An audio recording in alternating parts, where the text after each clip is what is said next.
Right. Good evening. My name is Akshat Mishra, and we are back with the day two of 30 days of machine learning.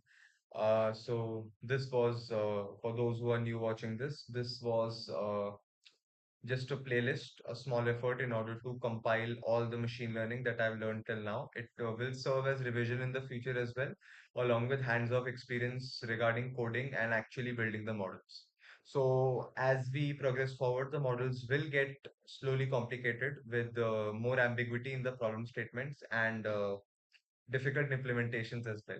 In the beginning, most of the projects are just like Kaggle notebooks, which can be copied, but that's not the point here. The point here is to practice and understand the implementations on a deeper level. So without wasting any time, let's move forward. Day two, we have credit risk prediction, and this is actually a model which I did build I think a year back as a project for DTI, Design Thinking and Innovation. They made us, make an entire project end to end. So this was the same project that I built there. So the point is very simple. Credit risk, credit here can be thought of as loan. So credit risk prediction, the title means exactly what it says. So credit risk assessment is one of the most critical problem statements in all financial institutions because, we have got people taking loans and we have got people returning them or not returning them. Then their house or their car gets confiscated until they return the loans or stuff. So the thing is that customers who might return the loan to the bank or might not return the loan to the bank both serve as profit and loss to the bank. Right. So our problem here is to identify those applicants who are likely to, return or not return the loans. And we do this based on historical financial data. So for this, the data set used is the German credit data, and it is not the credit data from Germany, it is the actual German data, which means that the entries are also in German. Let me show you in the CSV file here if it's visible. So this is the data. See, all the entries are in German, right? All these entries. So this is an issue on my side. I initially got the data which was in German itself. Then I later found out the same data set exists for English as well. But we worked with whatever we had. So there are, 20 features in here. And the 21st we have to predict, which means, whether the this column, I think, which will say whether the customer in question will return the loan or not. So, that is what we're supposed to do here. And this dataset can be acquired from Kaggle or the German UCI directory as well. So that's not a major issue. Acquiring the dataset, it's pretty simple. After that, now we go on to how we approach this problem statement. So the thing is, since this problem is about prediction, we can obviously think of it as a classification problem. See, because either the customer will return the loan or the customer will not return the loan, which means that for the bank, it is like a binary problem, like a 1-0 kind of problem. So it can be thought of as a binary classification problem. So, whenever we think of classifiers, there can be many approaches. There can be logistic regression that we had in day one. Then we might have naive Bayes.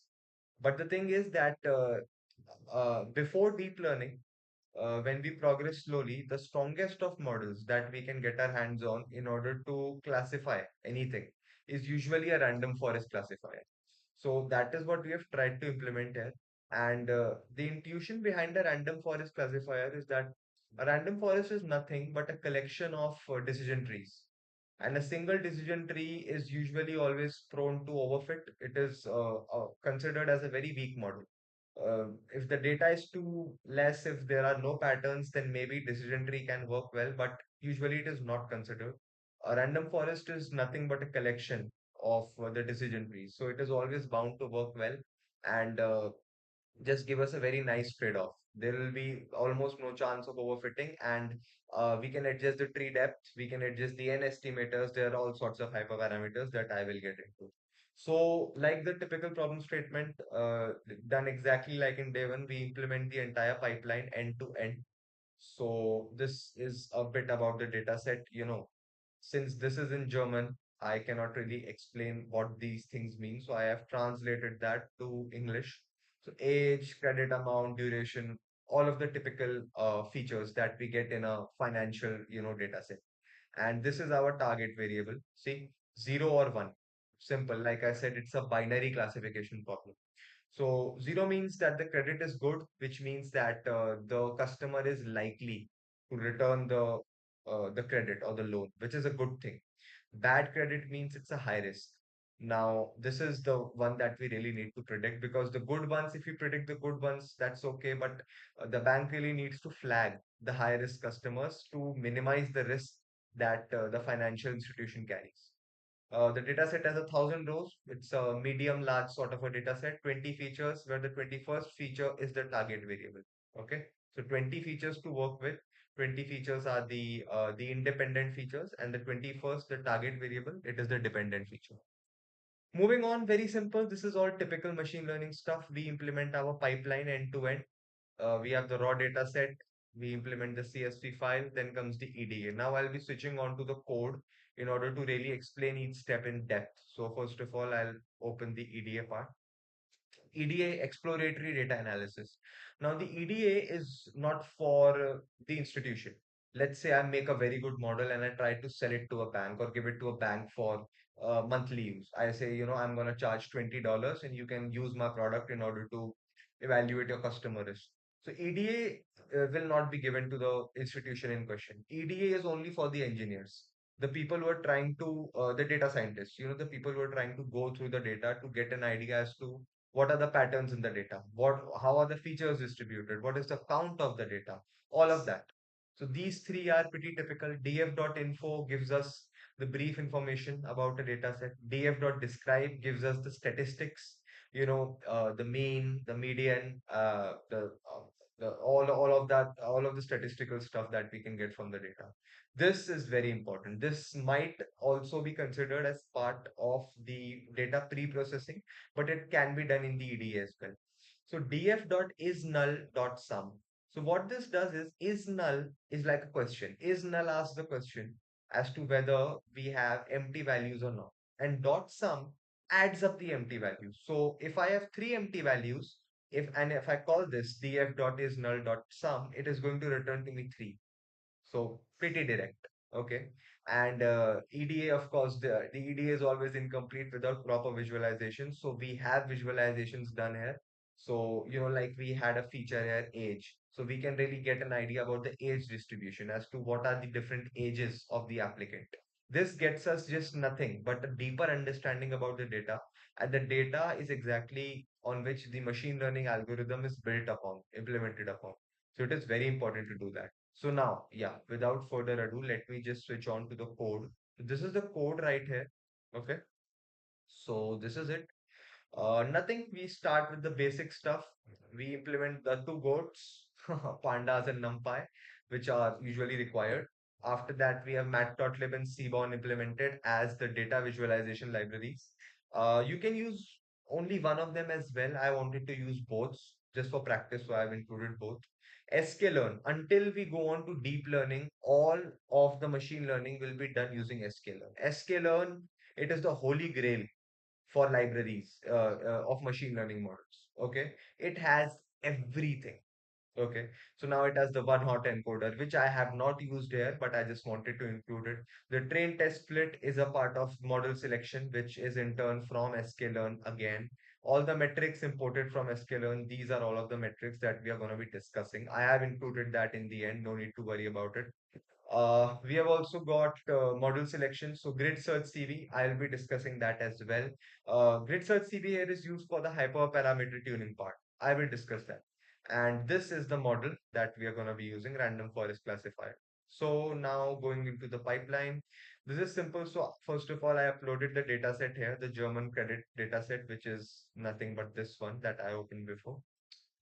Then uploaded it as a CSV. This is the typical format, typical syntax. This is all theoretical stuff. You can find it anywhere to load the data set. Then, like I said, that the data set is in German. So the number one step that we had to do was to convert it to English. So this data set, this entire, all of these columns, all of them, their names have been converted to English right here. Okay. 20 features and 1,000 rows or 1,000 samples.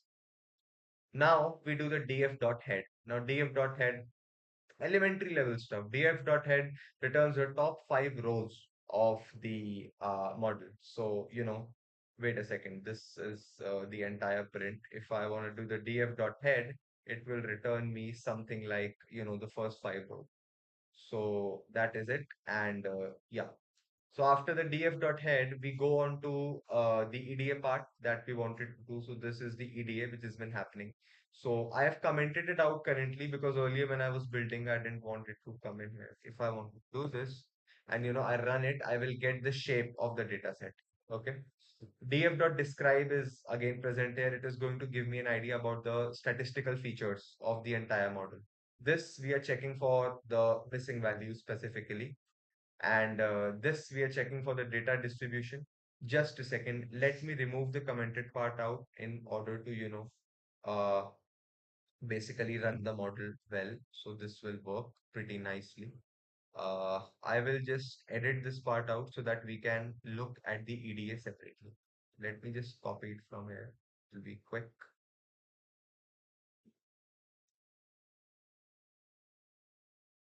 Wait. Copy. Now we go on and paste it in the next code. It's simple. And the above code, we'll use it to run the EDA separately. So I'll just delete this part entirely so that, the EDA can be shown pretty nicely. This code is actually pretty easy to write on your own as well, but I'll just be going through it so that there is absolutely no confusion if someone wants to write it on their own.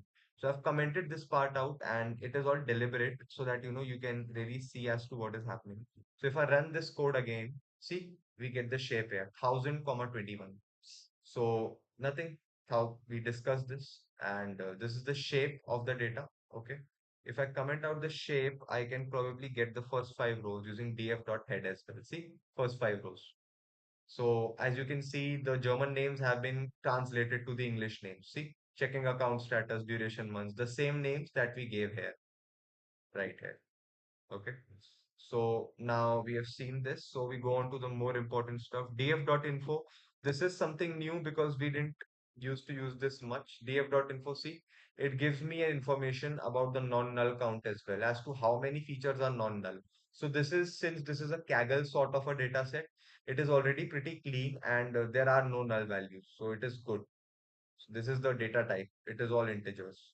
So this is good. Now we go on to df.describe. It is, like I said, gives us an idea about the statistical features. And this is all pretty important, by the way, because even before building the models, if our data set is not known, if it is not clean, the model will give issues and eventually it will all be traced down to the person who worked on the data.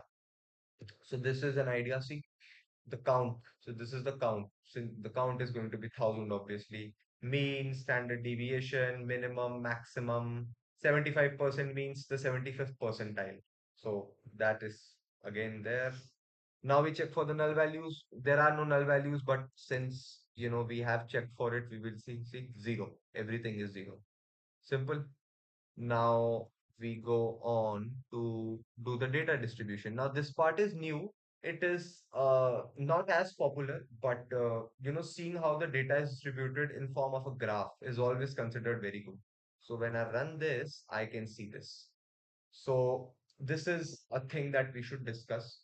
So, these types of binary classification problems, customer churn, then credit risk evaluation, all of these have a very imbalanced sort of a data set, meaning that the number of uh, customers who are risky are going to be more, and the number of customers who are not risky are going to be less. In these types of data sets, in the future, when we evaluate the metrics, so we'll be taking accuracy, precision, F1 score. Accuracy becomes completely useless. I talked about this in depth in the first video as well, but I'll say it again because it's pretty important. Accuracy just it's just rendered useless. See, because even if it is a dumb model, it will give me an accuracy of 70%. Why will it be 70%? Because there are 1000 features, sorry, 1000 samples, and there are 700 which are of the risky type and 300 of the non-risky type. So if even if I'm going with a dumb model and I'm saying, tell me the risky ones, it will just find out the percentage of the risky ones. 700 divided by 1000 into 100, which is 70%. So accuracy of 70%, that is not that high, but it is still good. But the thing is, it is not preventing me from knowing which are the non-risky ones. What I mean to say is that accuracy is very misleading here, because it is just going to return that, oh yeah, you prevented you predicted 70% of the values correctly. I don't want that. I want the number. I want to predict as to which customers hold the most risk, not just the number of them. So these types of imbalanced data sets, it is very important to evaluate them correctly. So after this, we do the describe again. This is just the describe, but for the age feature. So it will give us all the statistical values for the age itself. So 1000 age values are there. This is the average age, 35. Standard deviation, minimum, maximum, stuff like that. This is also good to do in data sets which are not that clean. Now comes a bit of the visual part, which is, always very interesting to look at. This is the EDA again. Still we are in the EDA. This is a distribution, a histogram for the age. So it will show us the graph as to how the age is distributed. So this is how the age is distributed. Okay. Maximum people are between 20 and 30. And this is like a negatively skewed distribution, right? This is called as a right skewed distribution, because it is climbing on the left and it is falling on the right like this. So this is good. Then we go on to the correlation heat map, very important.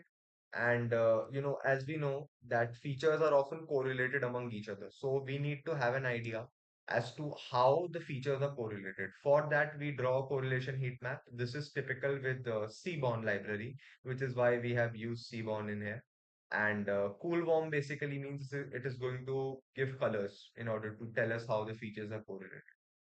Correlation values lie between -1 and 1. Here we have started from -0.2 because there was really nothing going on to -1. So higher the value means higher the correlation. So you see, all of the diagonals are very red. All of the diagonals are deep red, which means they are highly correlated with each other, which is obvious because uh, two features correlated with each other is always going to give a value 1. So checking account with checking account has the value red right here. But if you look at the other features, this duration months and risk is blue, very, very deep blue. So it gives us an idea as to how deeply these two features are correlated. So this is all very interesting, very important part, and this is covered in the EDA itself. So nothing, yeah, that's simple.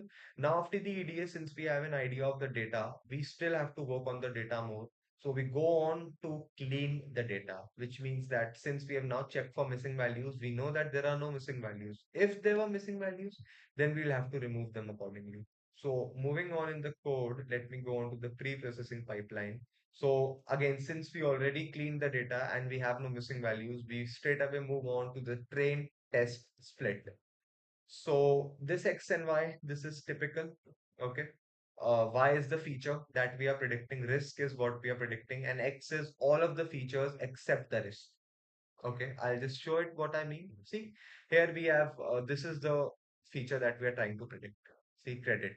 This zero here, this is one here, this is all this column, this right here, it is all going to be 1010 because this is what we are predicting, right? And except this KREDIT credit column, all of these features, all of these right here, these are used to predict this feature, this one. So this is Y and this is X. Simple as that. Again, very, very, very naive, very basic for any machine learning learner. We do the train test split. This is typical imported from sklearn itself. We again give the typical size of 80/20. Test size is zero point 0.2, which means 20%. So the training time will be 80%. Stratify.y, it basically changes the train test split every time so that we don't get similar results. Random state is equals to 42 gives us reproducible results. This is all typical. Now we get into the juice. This is the good stuff. So let me just move past here. So what we have done here is that in any model that requires hyperparameters. Now, first of all, I'll be getting to the basic. What are hyperparameters? So this is very important as to what's happening.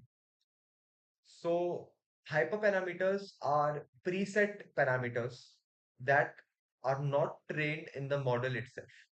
Okay. Which means that let's say that we have got a hyperparameter for random forest here. Let's consider this hyperparameter n estimators. So when we are talking about n estimators, we are basically talking about the number of trees in the model. So we are saying there are 200 trees in the model. Now, does the model training affect this?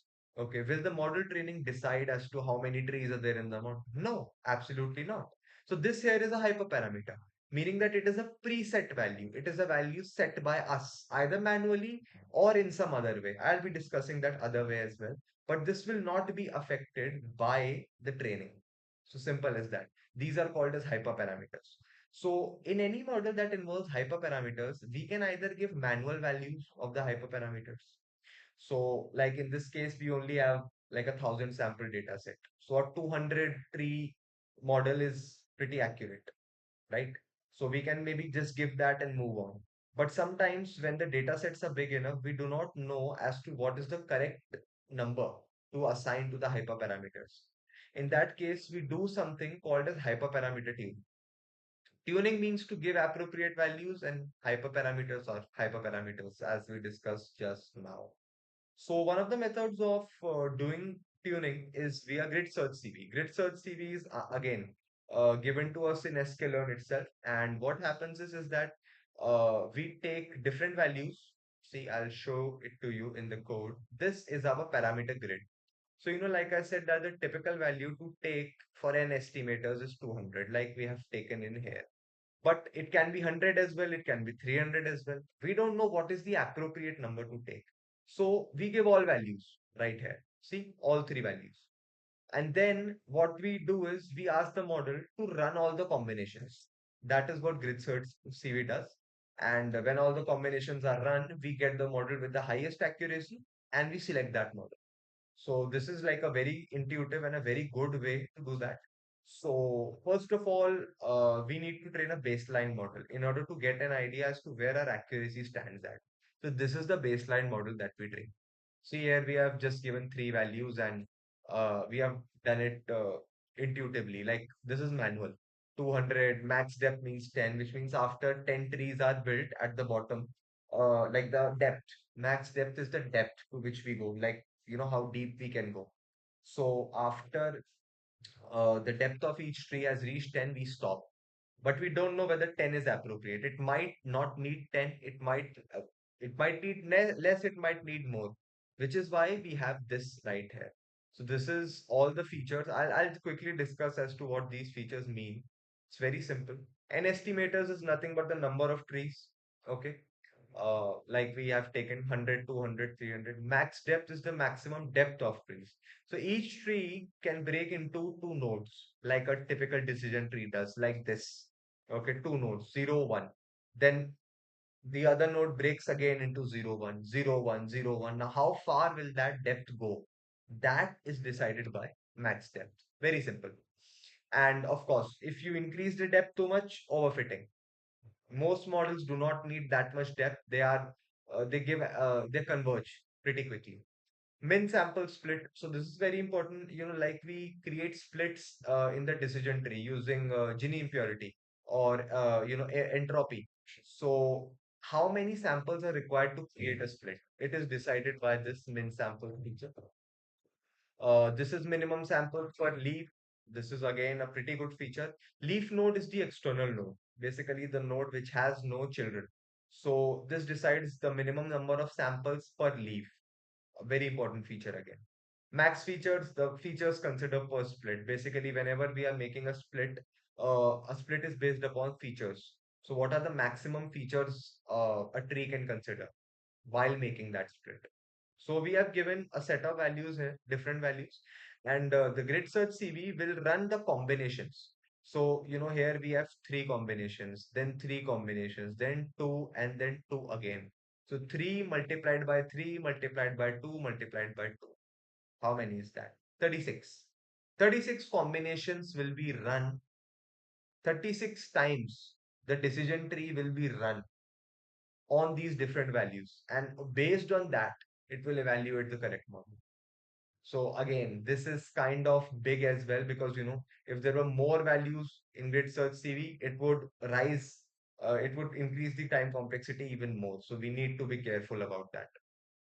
Moving on, this is how we call the grid search CV, random forest, random state for reproducible results. This is the parameter grid that we have selected. CV is equals to 5. This is the cross validation. Like I said, that let's say uh, we have 100 samples that we are working on. So we take the 80-20 split. Now, the thing is, every time we do not want the model to take the first 80 as the training and the last 20 as the testing, because that just gives us no variation in the model. We want variation. Cross validation is equal to 5. What it will do is it will take a different set of 20 values every time. So 80-20, then it will switch it. It will go 20 here, 80 here, then 20 in the middle, and then 80 here. Like this, it will create variations in the model. And the scoring is using ROC AUC, so it will basically determine our score of the model. N jobs is equal to -1. This is very important as well. This basically controls as to how deep the tree goes. It is initialized with -1. Okay. So yeah, moving on. Uh, grid.fit. This is like a model.fit. So we fit the model, train the model. Best RFC. This is something new that I started to do recently. Uh, this is basically to evaluate the best parameters. See, like I said that in grid search CV, we have combinations. We have these values, these values, these values to choose from. What is the correct set of values? What are the set of values that actually gave the highest accuracy? That is printed by grid.bestparams. Gives us the best parameters. Then we basically fit the model on that. And these are the predicted values and these are the probable values. So this is all pretty, typical till now. Feature importance, yeah. So feature importance gives us an idea as to what features were the most important to predict the model correctly. And then we have the metrics and the evaluation. So don't worry, I'll be discussing more soon. So we go on to the evaluation metrics. Now, as I discussed that accuracy here is the most misleading metric we ever can have because we have an imbalanced data set. So accuracy will always be some high value, which we actually do not need. What we need is these three values: precision, recall, and F1 score. See, as I said, precision works with the false positive values. False positive values means that, let's say, I predict that this customer is a risky customer, but it is not actually a risky customer. So that is a false positive. Now, if I give my model to a financial institution and I say to them that this is a risky customer, you should evaluate them, but they are not actually a risky customer. So my model wasted bank resources. They don't want that. Okay, in the end, it is all about profit. It is all about minimizing risk. So it is very important to reduce the number of false positive values, which means reduce the precision score. It is what matters. Recall works on the true negative values. This is even more dangerous to the organization because what I'm saying is, I am going to tell the model that I'm going to tell my model is going to tell the bank that these customers are the ones who are not going to churn. Okay. And they are the ones who actually churn. So that's again a risk because let's say they are considering five customers who are going to, be posing a risk to not return the credit. But then actually seven people do not return the credit. So those two extra customers, they caused a ton of loss. So which is why the recall becomes very important to evaluate. We need to reduce the recall score as much as possible. So this is how we evaluated the results. So this is the results for the baseline model, meaning this model that we did before with the manual values. This is it, accuracy, precision, recall. And then we did the same using the tuned model right here. This one, tuned model. So we can see all of the values are better. ROC, AUC score is higher. F1 score is increased and recall has increased a bit. Precision has increased a bit. So it is a very good model overall. And tuning basically improved the model's risk predicting ability. This is the feature importance. So this gives us an idea as to which features were the most important in order to get an idea about the risk. So Credit and duration, of course, were the better features. Age is moderate. Checking account is again no. Now, coming on to the juice, complexity analysis. This is not something that you will see people evaluating in machine learning models because they just take GPU time for granted. So, as we know, like, the tree data structure that we studied in data structure and algorithms. Similarly, the random forest tree scales in a similar way. So, the tree depth at most comes out to be n log n. And here, the log is having a base of 2. So it's n log 2n because the tree height scales like 2 to the power n, which is why the depth of a single tree at most is going to be log n. Okay. And n is the number of samples that we are having. So we multiply that with the total number of trees, which is t. That gives us the total time complexity for the model. And and since we are doing a hyperparameter tuning, okay, right here. So we had 3 into 2 into 2 into 3 into 3 into 2 into 2, which means 36. And this is 2 again. So 72. 72 more combinations to explore. So we multiply this whole result by 72. That is how we get the time complexity of the model. Okay. There's the space complexity. Random forest has a bad habit. It stores the decision trees. So this is the depth of each tree. Depth is nothing but log n log n as we discussed. And t is the number of trees. So this is the space. So this is about it for the model. And the most important thing in this model is to understand as to why we are choosing a random forest classifier model here, which we did understand because it has tons of advantages. It is going to reduce overfitting, it is going to converge quickly, give us appropriate results, and it is very expendable, very dynamic. You see how we get these values. Now, we are choosing 5 parameters here. But the thing is, if you go to the official directory of sklearn and you look at the random forest classifier, there are many more of these parameters to play with and to really tune the model well. So it is all situation dependent and it can be done pretty nicely. Uh, you know, Touching upon a few more things. Yeah. So as we talked about overfitting risk, we need to understand that if we have a large number of trees in here, which means large number of n estimators, 100, 200, 300, 1000, which we don't need because our sample size is very small, it's just 1000. More trees do give a better performance, but they also slow down the training a lot.